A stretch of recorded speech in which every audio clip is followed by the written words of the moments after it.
creativity, kindness, the first two faces of intention. The third face of intention is called simply love. My friend Leo Buscaglia, you remember Leo? Leo, who wrote a book about love and who did many things for public television. 2 days before he died, he wrote me a beautiful letter, and he said, "Wayne, just keep doing what you're doing. You're on the right path." And he said, "The sun is always shining behind the clouds. Stay connected." That was from my friend Leo Buscaglia, who I hardly knew, but he wrote about love, and he talked about it on PBS, many, many years ago, decades ago now. My intention, and I wrote a chapter on this, is called, it is my intention to respect myself at all times. Your view of the world really depends upon how much you respect yourself. How much love do you have for yourself? When you trust in yourself, you're trusting in the same wisdom that created you. When you fail to trust in yourself, when you fail to love yourself, you are denying your own divinity, and therefore attracting the exact opposite of what this source is. This is a source of love. It is a source of great respect. It doesn't create anything that it doesn't have of great respect. It doesn't create anything that it doesn't have a loving feeling toward. If you don't have that feeling of love toward yourself, you can't extend it outward, for who can give away what they don't have for themselves? Who can do that? I've often used the metaphor of an orange.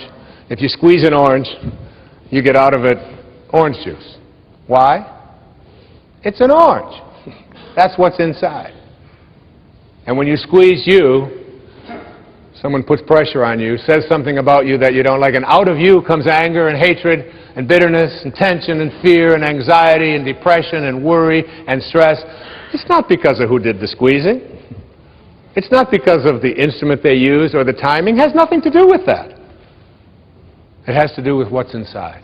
If you don't have love for yourself, you're not trusting in the wisdom that created you. And the idea of being able to respect yourself at all times, how do you go about doing this? You spend your life in a state of cooperation rather than competition. You see yourself as someone who is love in action. It's one of the things that I have written on my return address when I write someone back. It says that it'll have my name and then the address, and it's above my name it says love in action. That's what you have to be, love in action. You suggest to yourself and you say these words to yourself: I am whole, I am perfect as I was created. I am whole and I am perfect as I was created. And I came from a source that not only determined the shape of my eye and the shape of my body and the color of my skin and my height, but I came from a source that had a great idea about who I should be as well. And you sense that. And that cannot be fulfilled, it cannot be actualized, it cannot be created if you are not in a state of love. Now, when are you not in a state of love? Whenever you judge another human being, you do not define them with your judgment. You define yourself as someone who needs to judge. If I call you stupid, that does not make you stupid. That makes me a person who has to put labels on other people. And as Søren Kierkegaard, the great Danish theologian, once said, once you label me, you negate me. Match game. Match game. Are my thoughts in harmony with that source from which I emanated? Because, folks, when they are, the right people will show up. And the right events will transpire. and everything that you need in what Carl Jung called synchronicity. That there is almost like what happens when you are in a state of love and not having resistance to that, there is like a collaboration with fate. So judging anybody else just says, I need to judge. It doesn't make them what they are. And all I can say to you, each and every one of you, about love and loving yourself is this, that true nobility is not about being better than anyone else. It's about being better than you used to be. It's about being better than you used to be. All I can say to you up here as I speak to you now at this age, that I'm not better than one person out there watching or one person here in this beautiful theater. But I know for certain that I'm better than I used to be in almost every, not in almost, in every single way that that can be measured. I know that. I know that as a human being, as a writer, as a father, as a grandfather, as whatever it is that I am in my life, I am better than I used to be. Be love.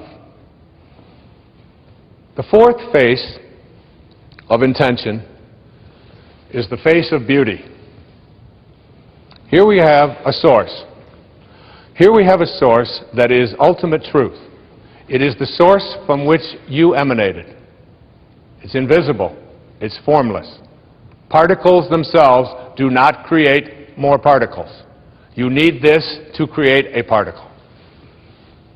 And here is one of the most beautiful quotes about beauty, written by one of the people who probably knows as much about beauty as anybody. His name was Michelangelo.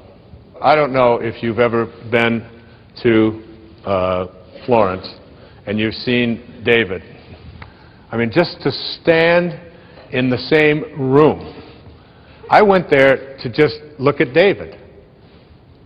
I had no idea that David was 18 feet tall. And that I stood there not for 20 minutes.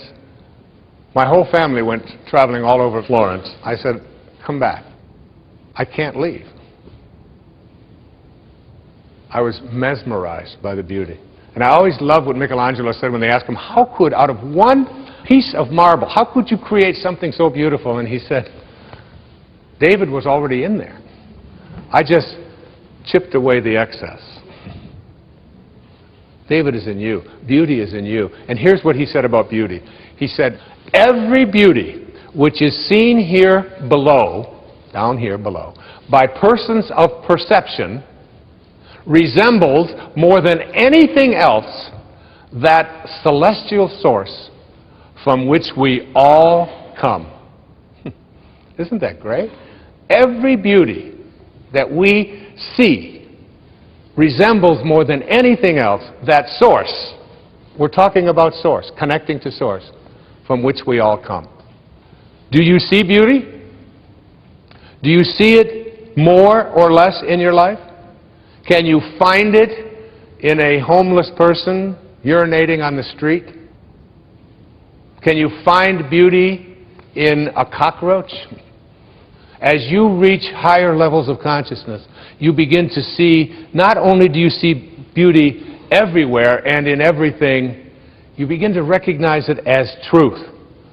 One of my favorite quotes that I wrote about, and years ago I wrote a book called Wisdom of the Ages. And it was a collection of 60 essays. We did a public television special on it, and many of you watched it and contributed to PBS from it. And there was a young man, a Victorian poet in England named John Keats. He died at the age of 24. He wrote thousands of poems, many, many essays, 24.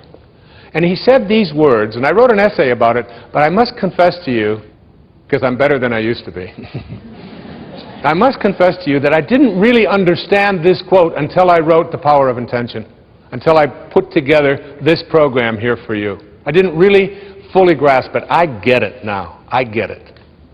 And it's the last line in a poem called Ode on a Grecian Urn. And the couplet goes like this: beauty is truth. See, this is truth. This is the source from which we all emanate. And we leave when we take on an ego. Beauty is truth, truth, beauty. That is all you know on earth and all you need to know. From one of the greatest poets of his time. Your natural state is beauty, joy, tranquility. I want to experience beauty. And you know, the way to get beauty into your life is to say, I only attract it. And I take the path of least resistance. I take the path of least resistance. What's the path of least resistance?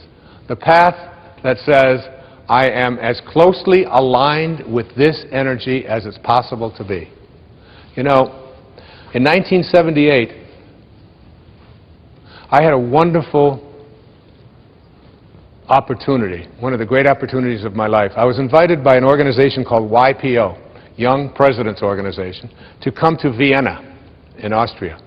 It was at the time when erroneous zones and pulling your own strings were topping all the charts, and they invited me to come over and lecture to all these presidents. I was 38 years old and very much in more of an ego mode than I have learned to become in my life. But I was honored to go over there, and I had read a book when I was in college, and I was teaching at a university, and I taught this book. It's called Man's Search for Meaning, and it was written by a man who was a survivor of the Holocaust. His name was Viktor Frankl. And Viktor Frankl decided that he had to survive the Holocaust because he had to tell the story. That was his purpose.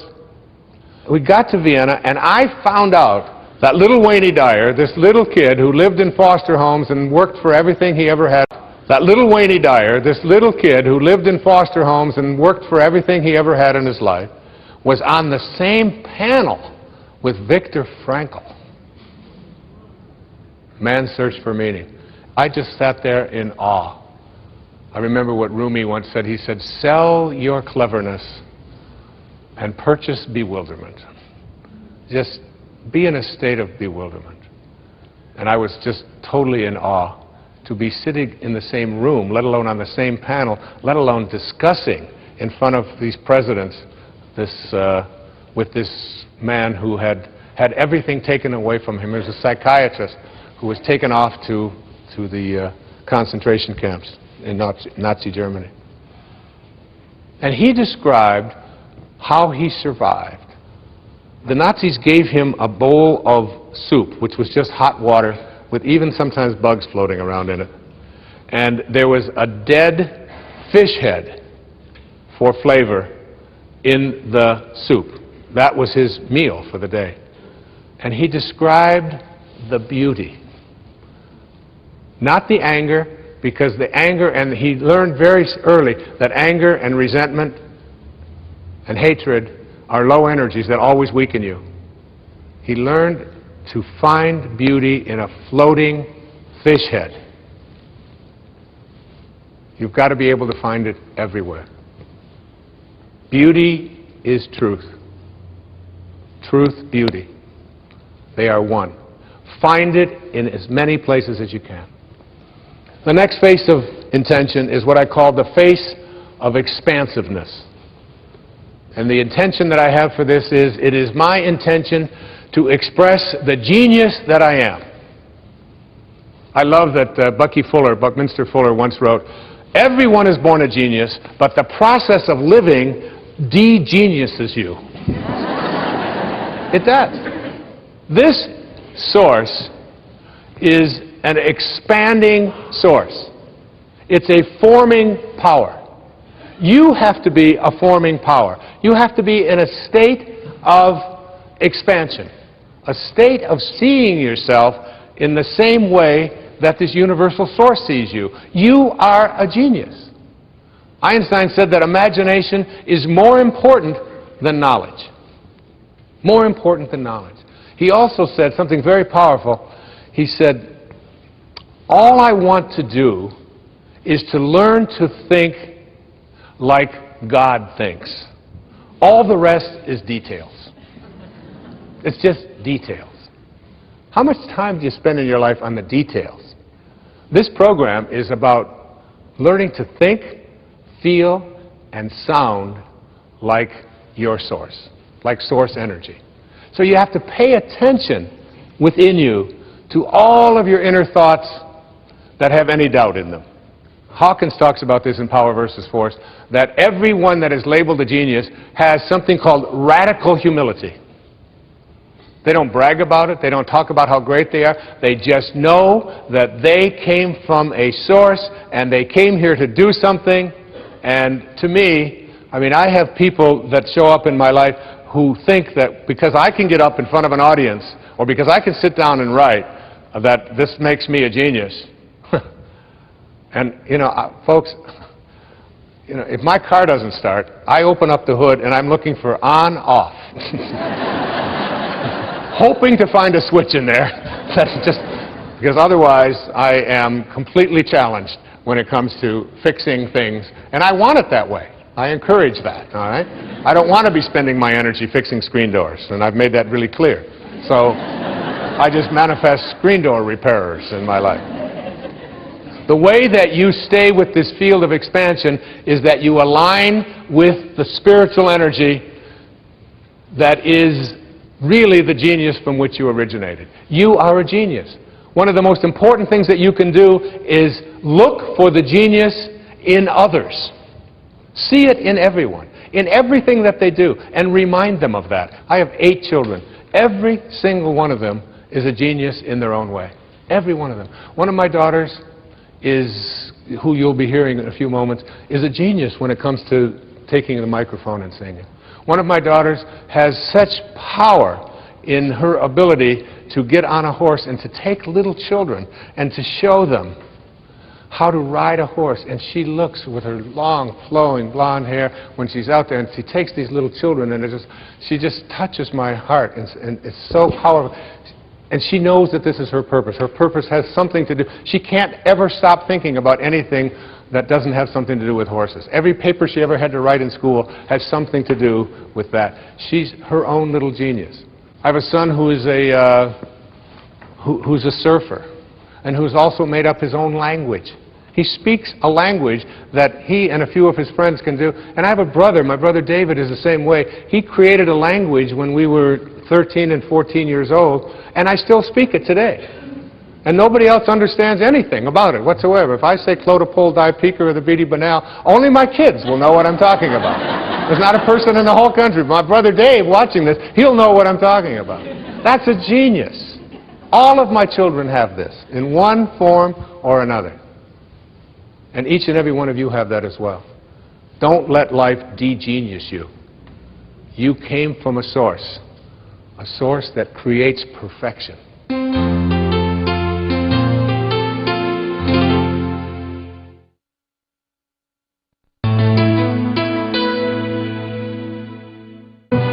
This program was made possible by contributions to your PBS station from viewers like you.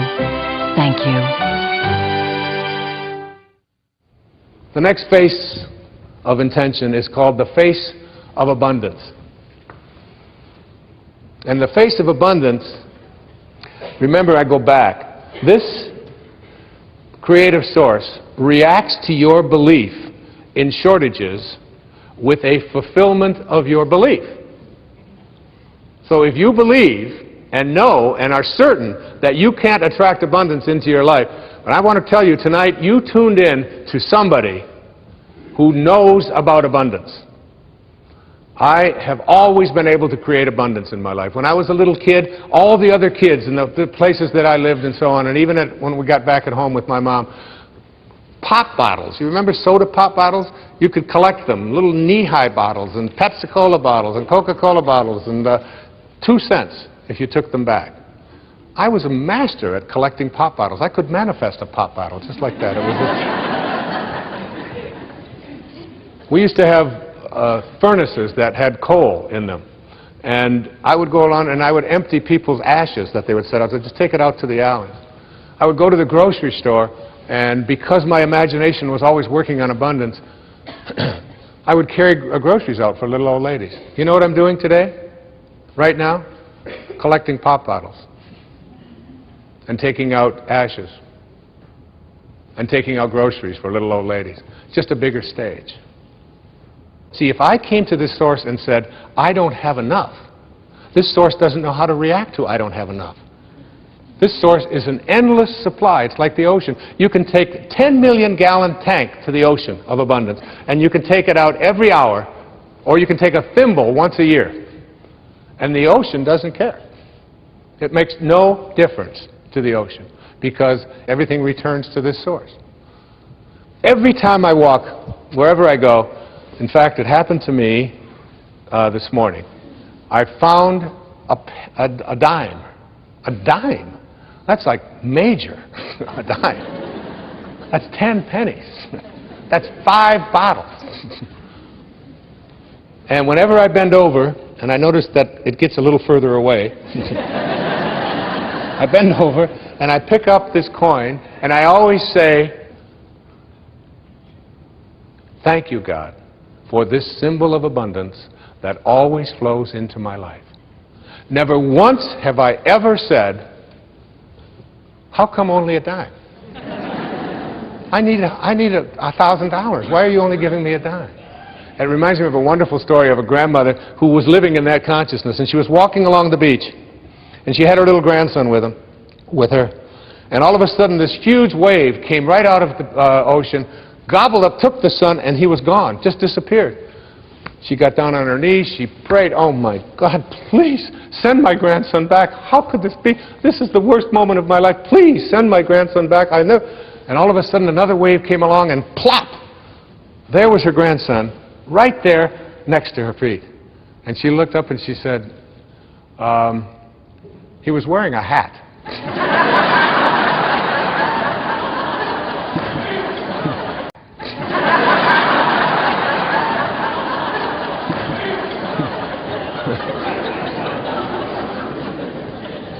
The face of abundance is like you have to come to this source not with what is missing, because it doesn't know. There's nothing missing. This source, which is the source of all, doesn't know about what's missing. When you say, please give me what is missing, it'll just reaffirm your belief in things being missing. You have to come to this source by being abundant, by being in a state of gratitude, by being thankful for all that you are and seeing yourself as attracting more and more of that and being willing to give it away. The final face of these phases, the seventh face of intention, is what I call the face of receptivity. It is my intention to attract ideal people and ideal relationships into my life. This universal source is what I call an equal opportunity provider. It knows nothing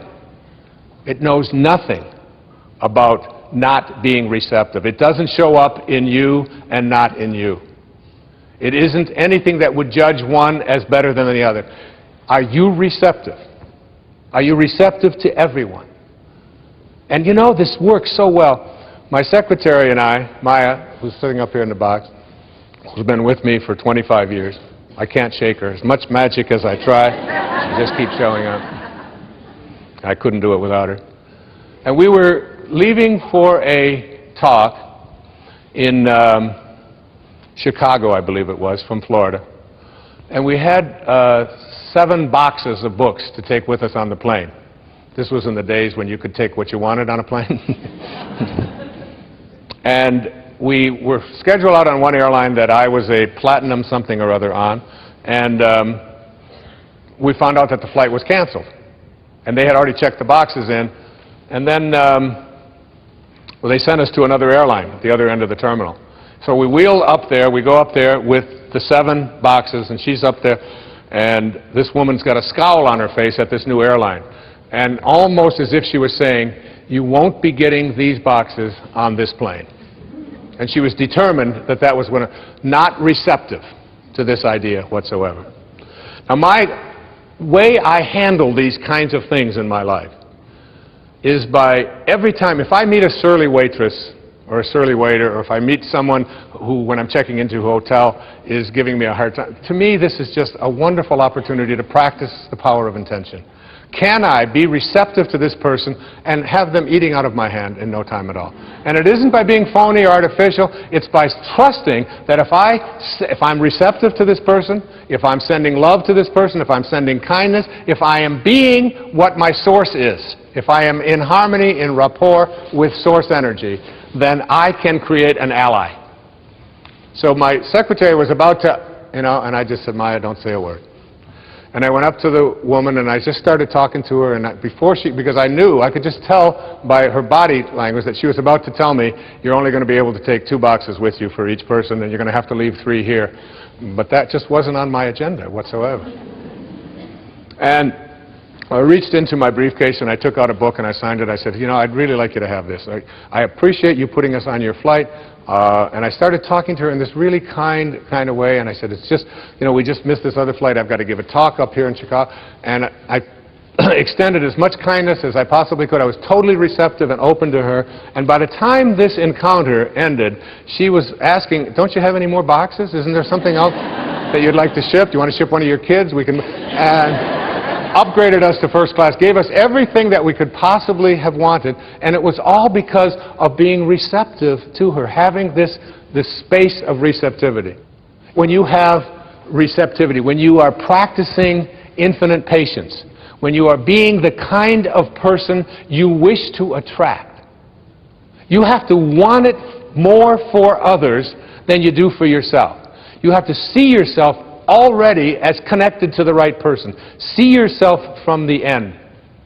And see yourself as having all of the right people showing up. Act as if they're already here. Because that's what the source is. And they are already here. I'm telling you, when I'm writing and I'm in the space that I'm defining here right now and speaking about right here, when I'm in this space, I want to tell you, ladies and gentlemen, that everybody shows up that I need. And it almost gets to a point where I get befuddled by it, how beautiful and blissfully it works. I'm even befuddled by you all showing up. We just put a little notice out there and said, come to Boston. Please come to Boston. Isn't that a song? And you all did. Thousands of you. Look at you, all over the place. This beautiful place and these lobbies and going all the way up into, there's people up there, you're 1,000 miles away. You're all here. And when I'm writing, my eyes will glance on a book that's been on the bookshelf for 20 years, and I haven't looked at, and I'll walk past it and it'll fall. What is that? And I'll pick it up, and it's exactly what I needed. The phone will ring, and the exact right person will show up. When you're in this place of being receptive, kind, loving, beauty, abundance, when you're in this place, the universe conspires with you to create the right people, the right things. It all shows up. It's not your ego. I don't do it. It's called surrender. It's called, in the recovery movement, we call this letting go and letting God. Just letting go. You have a senior partner, if you knew, who walked beside you at all times on this path that you've chosen. You could never have another doubt that this would work. And I'm telling you, you tuned in today on this PBS show to listen to somebody who has believed. Not only do I believe in this and write about it, speak about it, I live it every day of my life. It always works. When I sat down to write this book, The Power of Intention, I had no idea what Chapter 2 was going to be when I wrote Chapter 1. I only had the quotes that I gave at the beginning of the show from Max Planck and Carlos Castaneda. That's all I had. Chapter 2 unfolded, Chapter 3, and then one day, the exact second half of the entire book, all of these intentions, it all just flowed, as did this show. It all works in perfect harmony. Back in the 13th century, there was a man his name was Francesco, and we named the city of San Francisco for this little monk. He gave up all of his worldly possessions. And he provided us with a message. Remember earlier I said Einstein's observation that all of us, everybody else is concerned with details. All I want to do is learn to think like God. Do you see what he meant now? Can you see that? He wants to think and sound and feel like his source. Well, Francesco, who later became known as St. Francis of Assisi, a place where I've visited many times and feel a very deep and powerful connection. In fact, there was a powerful statue of Francesco next to me during the entire writing of The Power of Intention, and it was carved for me by the ancestors who lived in Assisi right there for me one day. I watched them do the carving for me and feel his presence. I'm telling you, I feel him right now, right here on this stage. And I asked Skyzy, who I talked to you about earlier, if she would just come out, and what she is going to sing to you a cappella is the words of this little man who are, as you listen to the words, I'd like you to remember it is your way of connecting to intention. You can connect with these messages. My beautiful daughter, who I'm honored to have here on the stage with me, come out here, sweetheart. Her name is Sky Dyer. Look at this.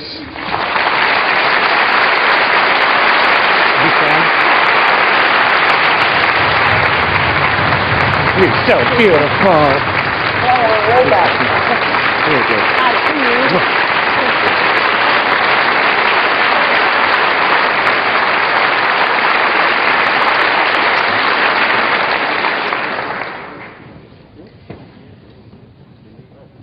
Make me a channel of your peace. Where there is hatred, let me bring your love. Where there is injury, your pardon, love. And where there's doubt, your faith in you. Make me a channel of your peace. Where there's despair in life, let me bring hope. Where there's darkness, only light. And where there's sadness, ever joy. Oh, Master, grant that I may never seek so much to be consoled as to console, to be understood as to understand, to be loved as to love with all my soul. Make me a channel of your peace. It is in pardoning that we are pardoned, love. In giving of ourselves that we receive. And in dying we are born to eternal life. Oh, Master, grant that I may never seek so much to be consoled as to console, to be understood as to understand, to be loved as to love with all my soul. Make me a channel of your peace. It is in pardoning that we are pardoned, love. In giving of ourselves that we receive. And in dying we are born to eternal life. Thank you.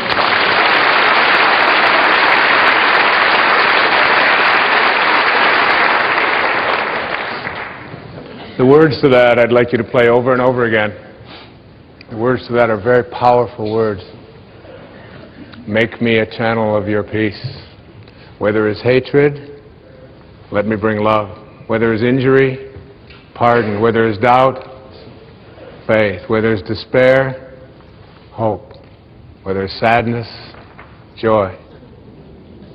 It's not a prayer. It's not a religious statement. It is a beautiful technology for teaching us to bring the presence of higher, spiritual, divine, organizing intelligence to the presence of every energy that is not of this source. Every energy of hatred, anger, fear, worry. And we need it in the world more than we've ever needed it before.